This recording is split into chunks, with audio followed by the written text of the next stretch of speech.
Hey, I'm upstairs. If ever I'm having an emotional moment about maybe what I lost, I just think it's not about me, it's about the kids. And that's what makes me happy. The divorce is final. It's final? It's done. That sucker's done, huh? Yeah. You okay? I just got an email. It's weird, but yeah, I'm good.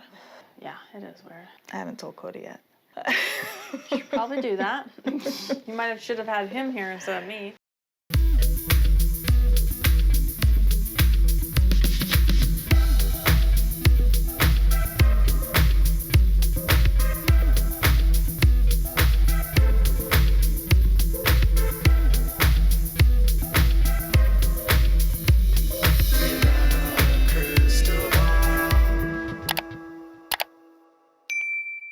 Hey friends, it's Katie from Without a Crystal Ball. Welcome back to my channel. It is Monday, January 29th, 2024. Well, on Friday, I did a video and we talked a little bit about Robyn's backstory, and I gave you sort of a high level of the financial trouble that she caused in the family and how this played into a role of sort of the demise of things. I touched briefly on the adoption of the children and the divorce that Meri gave. But today I wanted to just go into some details I discovered as I was looking further into some of these records, and something that I find pretty interesting given how this all played out. Because Robyn was sharing custody of her children with her first husband, Preston Jessup. And she had basically moved to Utah with her kids and then moved to Nevada, and he remained in Montana, and then he got remarried and he had more kids. And I told you last week about how she left him basically broke.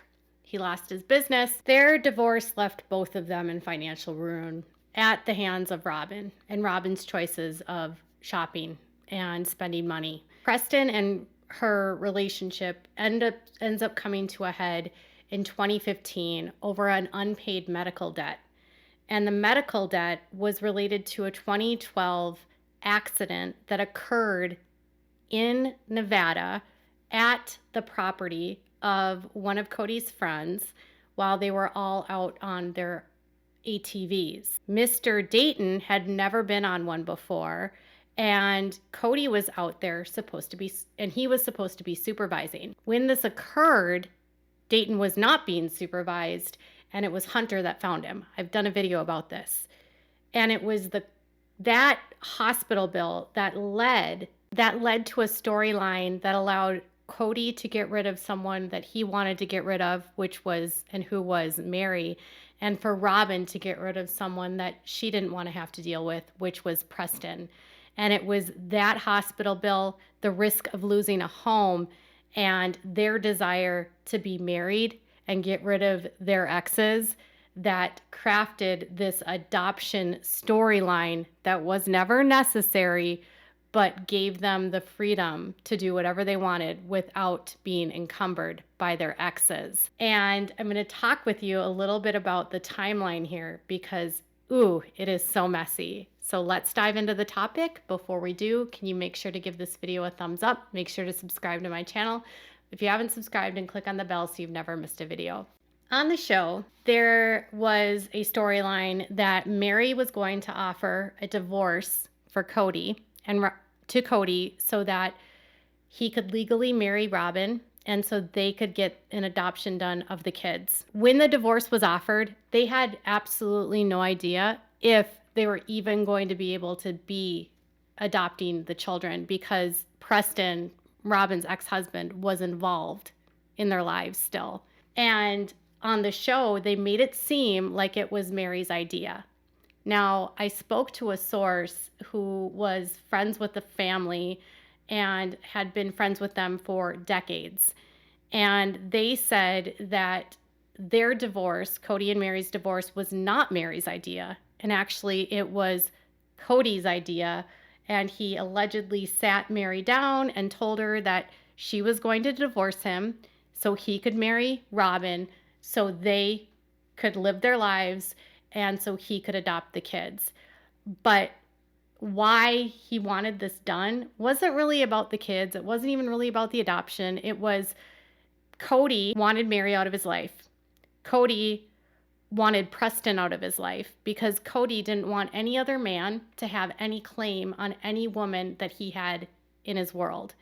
And he didn't want to have to deal with Preston. He didn't want to have to deal with Preston's voice, opinions, or Preston attempting to obstruct their ability to film the kids. And filming was a huge part of the reason that he wanted the adoption to happen, but it was also a medical debt and lien that was at a looming potential foreclosure on Robyn's home that ultimately kicked the story into motion. So in 2012, let's go back in time. Dayton gets into an ATV accident. Only a few days before Dayton gets into an ATV accident, Robyn, on November 19th, requests that the state of Montana stop collecting child support for Preston, and she closes out her food stamps and she ends their Medicaid for the kids.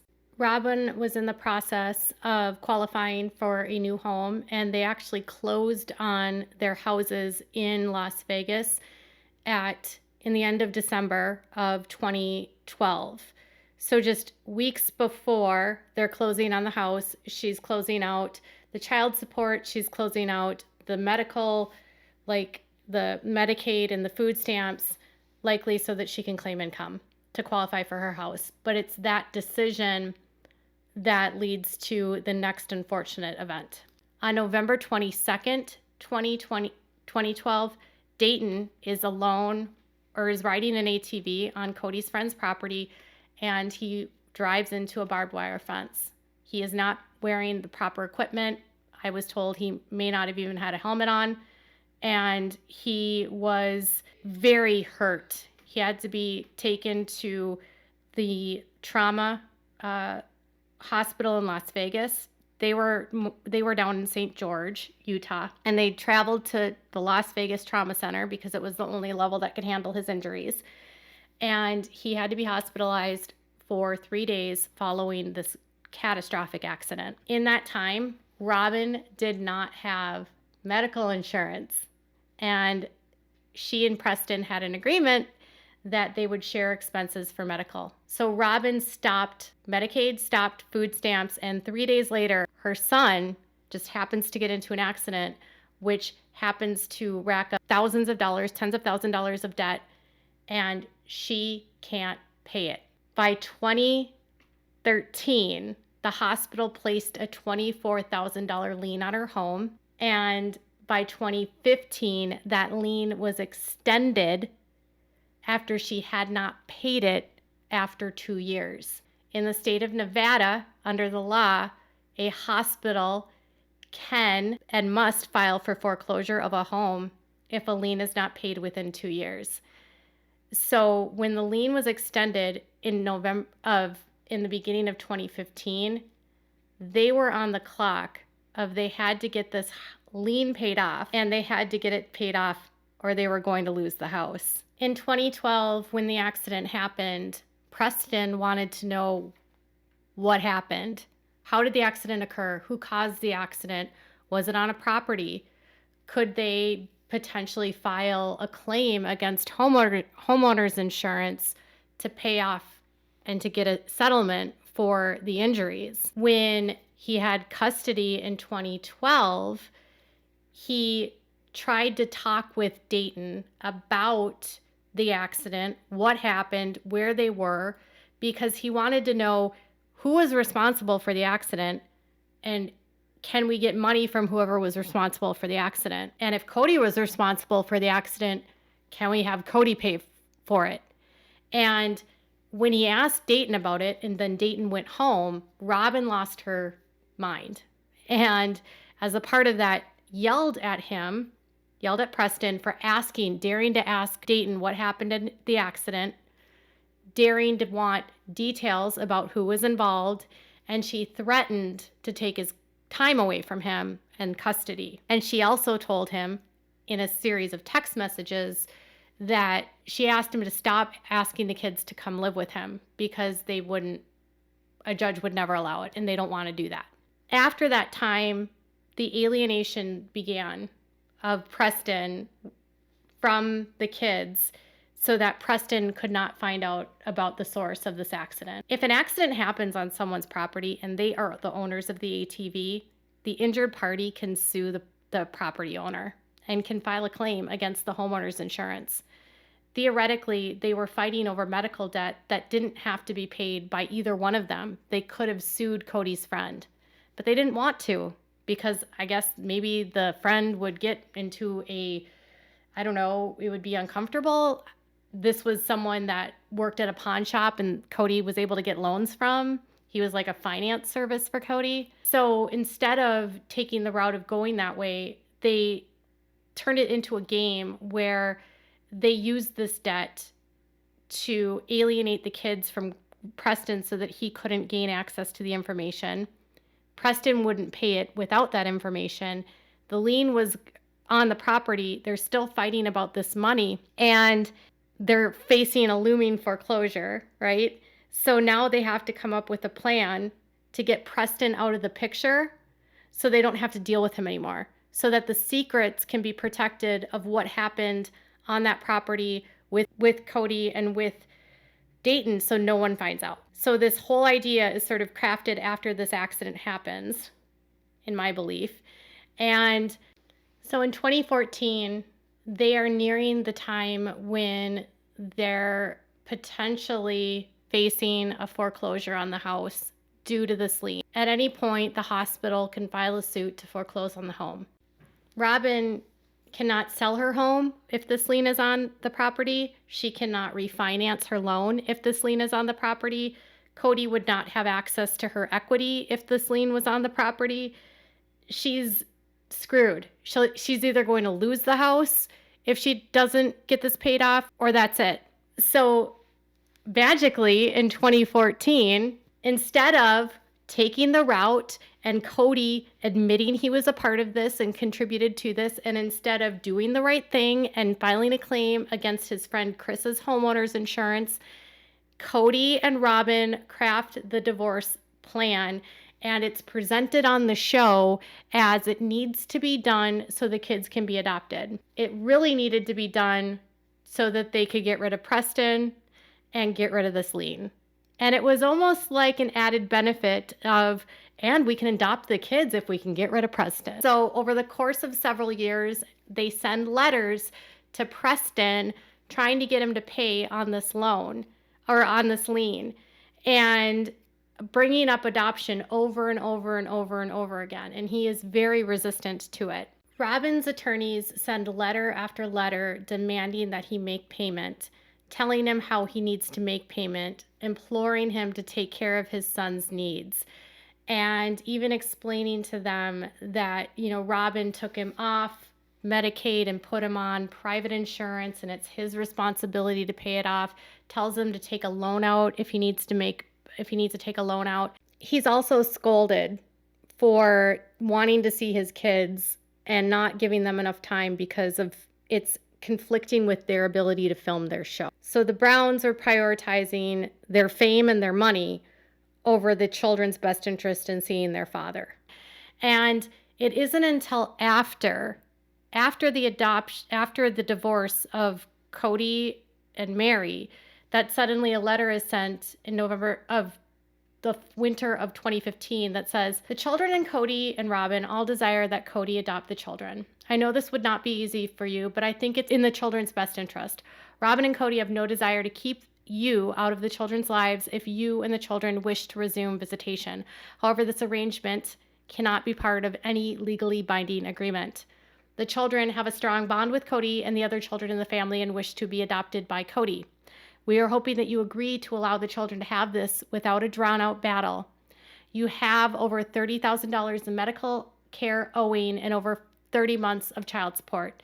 Kody is willing to pay those costs if he adopts the children and would not need to litigate the issue separately. If this is something to which you would agree, please sign the relinquishment in front of a notary public and send them back to my office. This would distinguish your legal rights to the children and also your financial responsibility." So the big question about the divorce Did Meri offer the divorce so Kody and Robyn could adopt the kids? Was it really about the kids? No. Meri didn't offer the divorce so Kody could adopt the kids. Meri didn't offer the divorce because she wanted to divorce Kody. Kody forced Meri to divorce him and then crafted a storyline for the show that said that it was her idea. It was not her idea.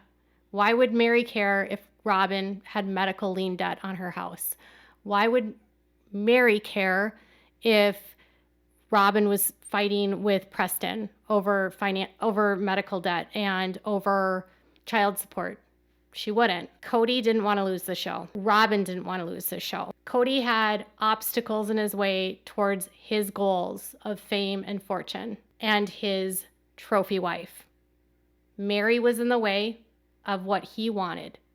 He wanted to be with Robyn. He didn't want to be with the other wives anymore. Meri was an obstacle. Preston was an obstacle. Preston wanted to know what happened in the accident. Preston wanted responsibility to be taken by Kody or Kody's friend for this accident. Kody didn't want the show to stop. And Kody obviously didn't want this information to get out publicly because of the reputational damage that he might take, knowing that his negligence caused the accident. He also didn't want Preston to have the ability to interfere with his desire for the kids to be on the show.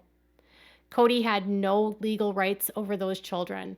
Kody didn't want to adopt the kids. Kody wanted to be the legal decision maker so that the kids had to film for him. So the kids would film for him and make money for him. Because in the AUB, labor trafficking is how they roll. And kids working for their parents for free is how it works. And Kody wanted them to work. He wanted the family to be on a show because Kody wanted to be famous. That decision by Kody and Robyn to not do the right thing, it was like a domino effect. And when that divorce happened and when Kody and Robyn became legally wed, Kody lost interest in everything. He got the trophy wife that he wanted. He had the show that he wanted, and everything else was worthless to him. The other wives were old, they were nagging, they were unhappy, they wanted him to do things for him. He didn't want to be bothered by responsibilities of wives that actually have needs. If they didn't want to submit to him, he didn't want to deal with them. He found Robyn, a woman that he knew as long as he paid her off and kept her filled with gifts and lavished her with gifts, and as long as she gave him sex, that she would get what she wanted. He knew that all he had to do to get the sex was to give her the money. And so their relationship is a toxic one that ends up destroying the family. The legal wife has the ability to control finances. They have access to property. They own half of everything that the husband owns. They have legal say over how money is spent. And Meri had been an equitable legal wife that shared her resources with the other sister wives. Robyn did not. Robyn wasn't concerned about the equity of others. She was only concerned about her own shopping, her own materialism, her own insatiable need for stuff. And Kody didn't have anyone to keep him in check with his spending anymore. And the two of them, their spending got out of control, creating a huge problem in the lives of the other wives, which ultimately becomes a big reason why the family ends up splitting. I just think about how this whole situation didn't have to happen. Kody could have just said, I was out there, I caused the accident, I wasn't supervising him properly. They could have done a claim against their friend Chris. It could have been set in stone, and Preston could still have a relationship with his kids. But now, today, Kody doesn't, and Robyn don't allow the kids to speak to Preston. They have convinced them that Preston is an evil, abusive man that wants nothing to do with them, which is so far from the truth. Preston has cancer, and the kids probably still don't know that he could potentially die from leukemia. So Kody's narcissism, Robyn's narcissism, and both of them wanting to be famous and on a show to make money to feed their addictions for whatever, fame and money, really did contribute to the end of the family. And polygamy did contribute to the end of the family. But Kody wouldn't have been able to do any of this without polygamy. He wouldn't have been able to labor traffic his children on a show. He wouldn't have been able to labor traffic his wives on a show. He wouldn't have been able to bully Preston the way he did if he didn't have polygamy. And we all know that these polygamous cults love to bully people in court, and generally the cult wins the children. They will do whatever they can to win the children. And that's what they did. So Kody got what he wanted. But no, Robyn and Kody didn't get married for the kids. They got married for Kody to have control and for them to get rid of people that were standing in their way to their goals. Tell me what your thoughts are in the comments below. Bye, guys.